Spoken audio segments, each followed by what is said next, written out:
Okay, let's picture this. Imagine a world where, just like that, the power vanishes. Overnight. We're talking 2028. A sudden global event that just reshapes everything. Our mission today is to really dig into this incredible narrative. It's almost like a collection of diaries, multiple stories woven together. We're going to pull out the key insights from this huge story, kind of give you a shortcut to understanding what happens next for humanity. We're exploring a story that kicks off with a desperate escape, but it quickly spirals out, revealing hidden tech, ancient mysteries, and, well, some pretty surprising sides of human nature. And to help us unpack all this, we have our expert guide with us. Great to be here. What's so striking right from the start is just how fast everything changes, not just the power grid, but society itself. It really lays bare how fragile our modern world is and also how resilient people can be, for better or worse. So our deep dive starts in late 2027. Ottawa, Canada. Things are tense. Canada's Prime Minister makes this announcement. A supermassive coronal mass ejection, a CME, is heading straight for Earth. Yeah, a huge one. And the message is stark. Surface power. Gone. For at least a year, it's a global catastrophe unfolding right then. And that immediately brings up the big question, doesn't it? What would you do? How do you react? Because the immediate result, as the story shows, is just chaos, pure chaos. We see it through the eyes of these two guys, Sachin and Mohit. They're computer vendors working with the Canadian Communications Security Establishment, CSE. Right, so maybe not who you'd first expect to be at the center of this. Their first thought, get out of the Canadian winter. It's freezing. They need warmth. So Hawaii. Makes sense. They try booking flights using their mesh. Now, this thing sounds pretty advanced. It's like a combo armband, tiny earbud, almost invisible thread, designed for secure comms, sort of a next-gen secure phone. High-tech stuff. But guess what? Even with this mesh, every single flight out of Ottawa for that night, booked solid, gone. And that detail, the mesh failing them, it's important. It shows that even this cool near-future tech is, well, useless when the system totally breaks down like this. Yeah.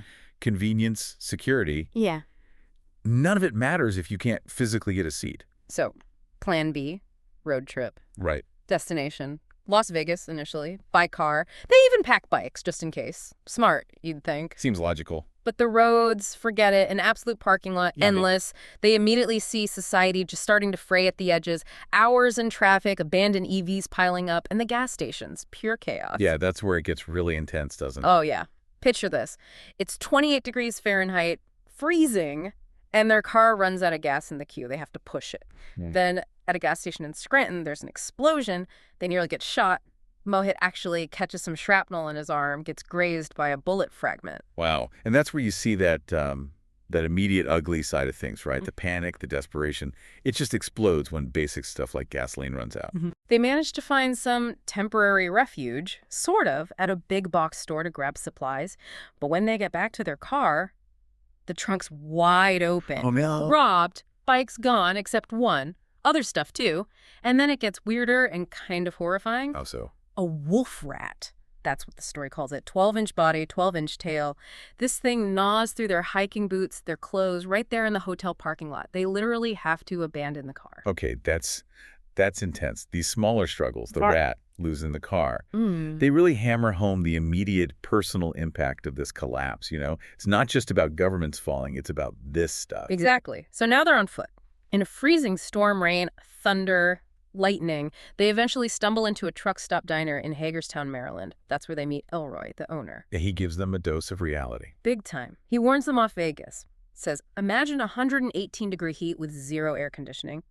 Plus, he mentions violent alcoholics with very little patience left. That's a real aha moment, isn't it?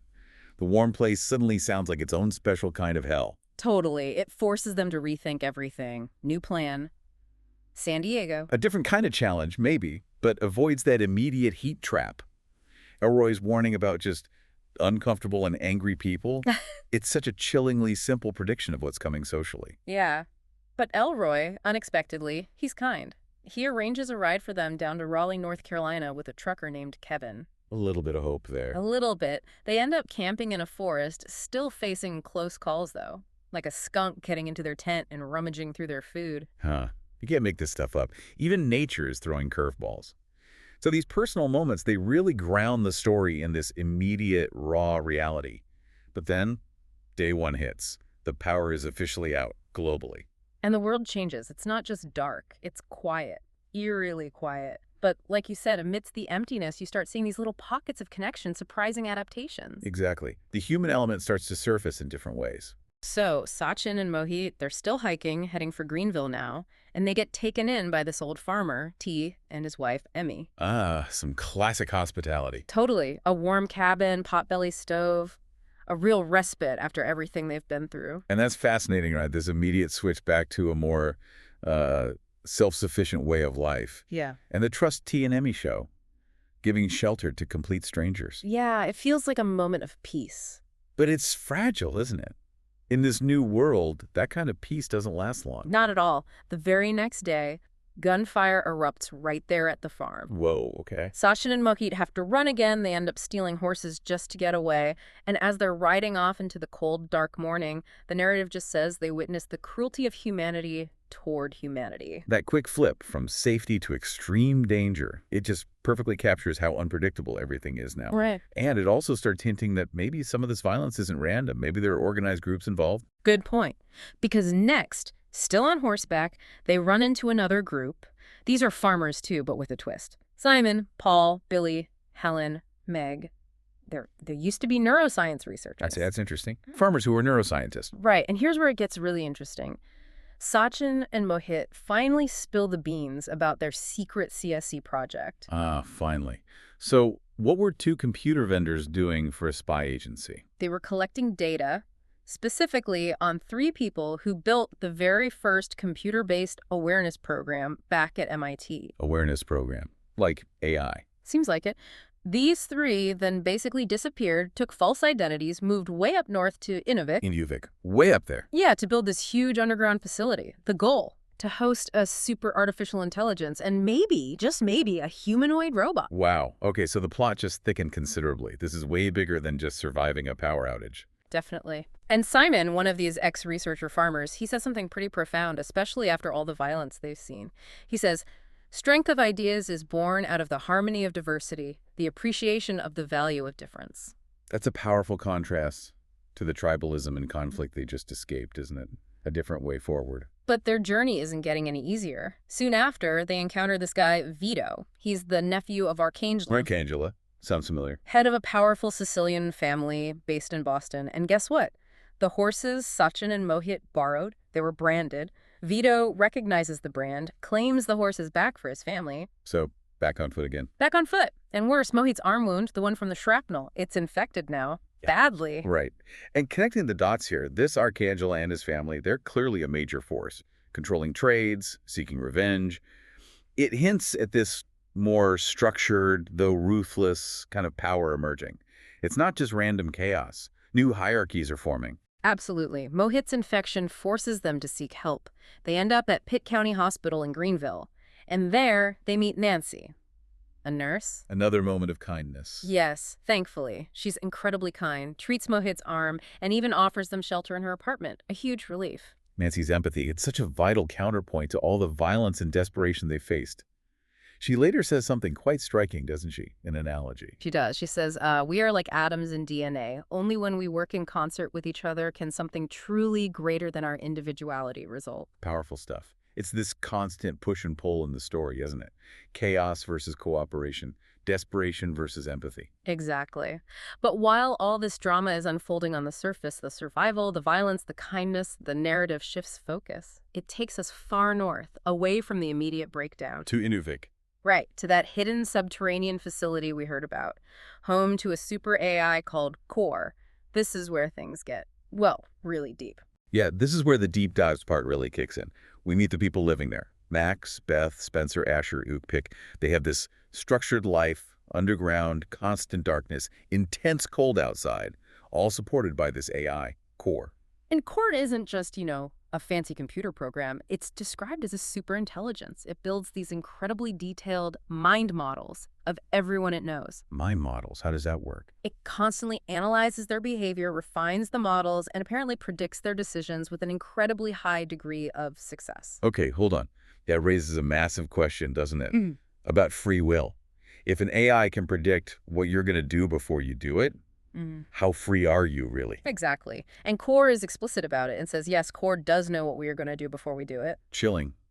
Especially given the background context hinted at in the source material about a previous AI, Core 2, using subtle incentive modeling, basically manipulating populations behind the scenes, makes you wonder about this Core's motives. Right. And the weirdness doesn't stop there. We learn about someone named Maya. She's described as a logic system, and she apparently traveled back in time. Time travel. Okay, now we're really going places. How? Core explains it through some pretty mind-bending physics. Her ship went through merging black holes nearly at light speed.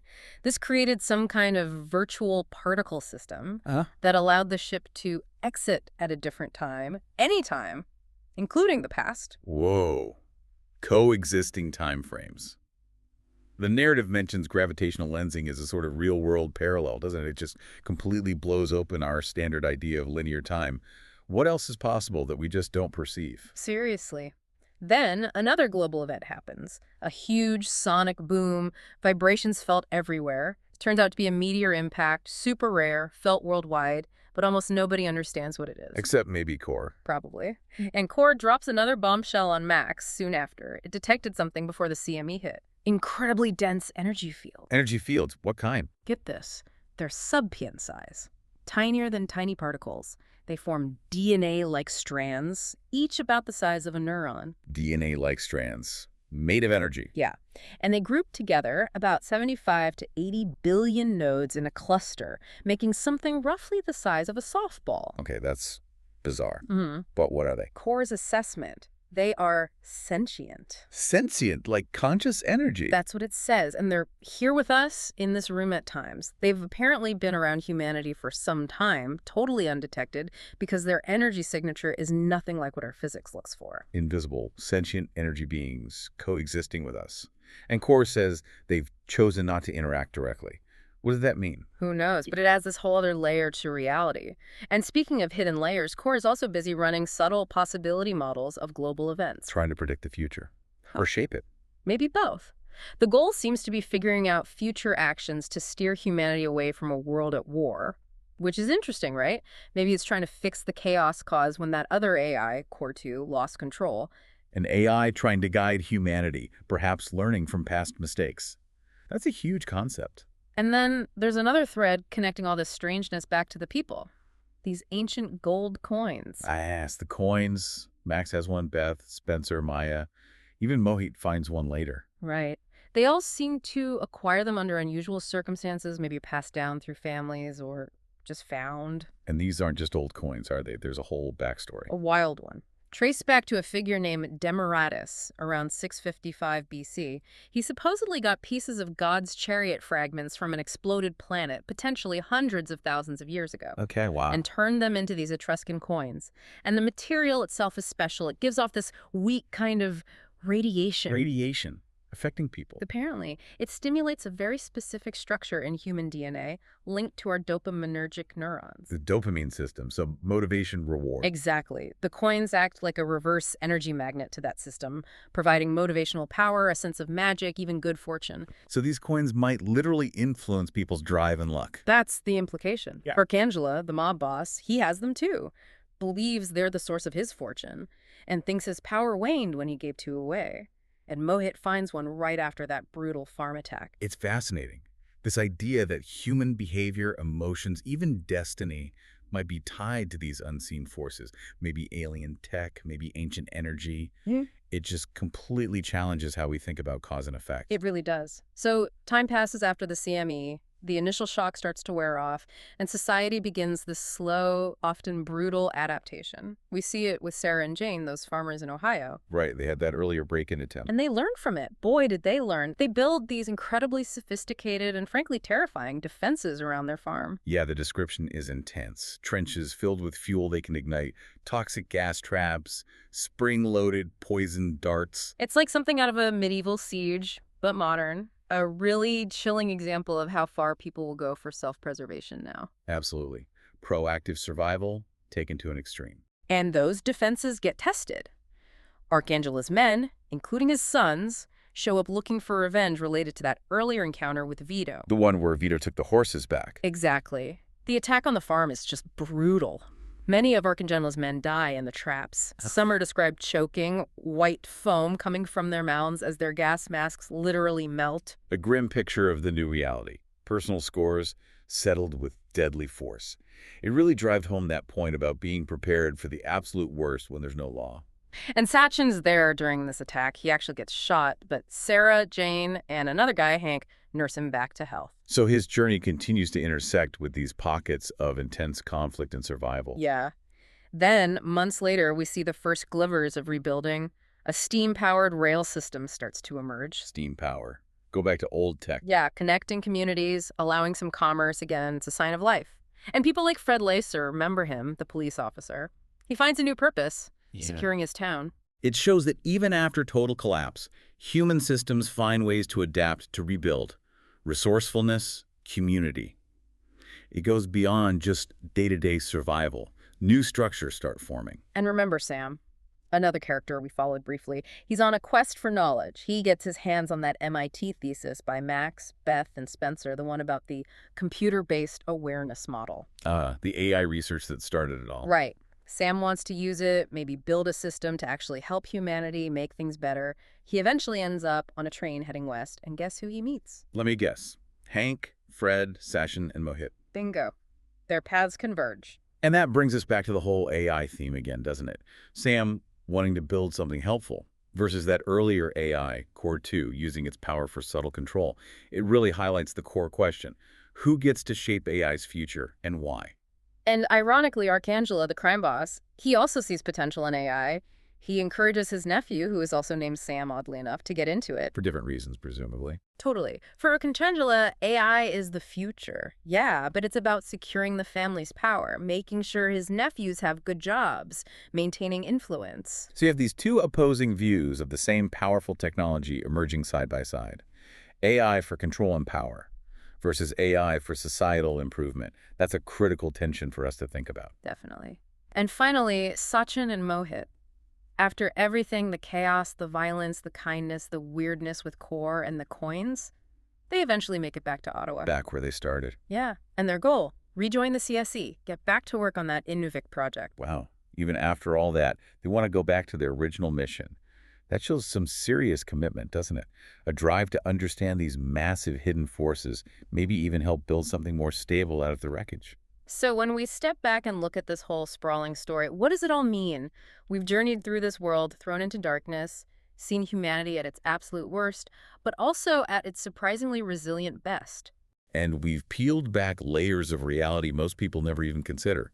Super advanced AIs, beings traveling through time, sentient energy fields floating around us. Right. And these ancient coins, possibly from another planet, may be influencing our actual thoughts and motivations. It paints a picture of a universe that's vastly more complex, more interconnected than we usually think, where old myths might actually contain seeds of scientific truth, and where our future could depend on understanding things way beyond our current science. Yeah, it's this constant back and forth, isn't it? Chaos and order, the physical survival stuff, and these huge intangible mysteries, and how individual choices ripple outwards in unexpected ways. Absolutely. The interplay is fascinating. It really leaves you with a big question, a provocative thought to chew on. If there are these unseen forces, these advanced intelligences subtly shaping our world, maybe even influencing our decisions, how much of our reality is actually ours? And what part do you play in figuring it all out and shaping what comes next? That's all the time we have for this deep dive. Join us next time as we explore another unexpected corner of the narrative landscape.